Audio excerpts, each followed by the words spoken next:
Pernah bingung bedanya SSP, SPT, dan STP? Tenang, di video ini kita bakal kupas tuntas secara singkat dan jelas. Pajak adalah salah satu sumber penerimaan terbesar bagi negara. Dari pajaklah pembangunan jalan, rumah sakit, sekolah, dan fasilitas umum bisa terwujud. Sebagai warga negara, kita memiliki kewajiban untuk tidak hanya membayar, tetapi juga melaporkan pajak dengan benar. Untuk itu, mari kita pahami 3 hal penting dalam administrasi pajak, yaitu penyetoran, pelaporan, dan penagihan pajak. 1. Penyetoran pajak SSP.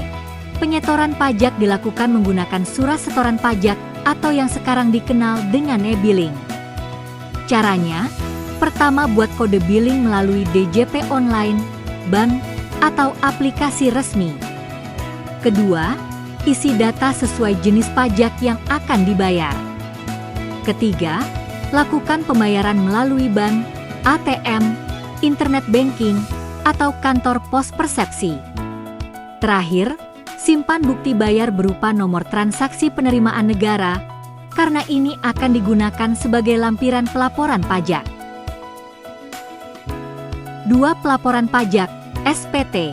Setelah membayar, kewajiban berikutnya adalah melaporkan pajak melalui surat pemberitahuan atau SPT. Untuk SPT masa yang sifatnya bulanan, langkahnya adalah menghitung pajak terutang setiap bulan, mengisi formulir SPT masa baik manual, e-SPT, atau e-filing, melampirkan bukti setoran, lalu melaporkannya ke KPP atau secara online paling lambat tanggal 20 bulan berikutnya. Sementara untuk SPT tahunan, langkahnya adalah menghitung total penghasilan dan pajak dalam setahun, mengisi formulir SPT tahunan sesuai kategori, lalu melaporkannya paling lambat 31 Maret untuk orang pribadi dan 30 April untuk badan usaha. 3. Penagihan pajak STP.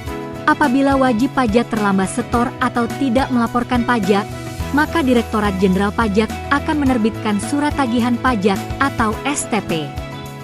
STP ini berisi jumlah pajak terutang ditambah sanksi administrasi berupa denda atau bunga.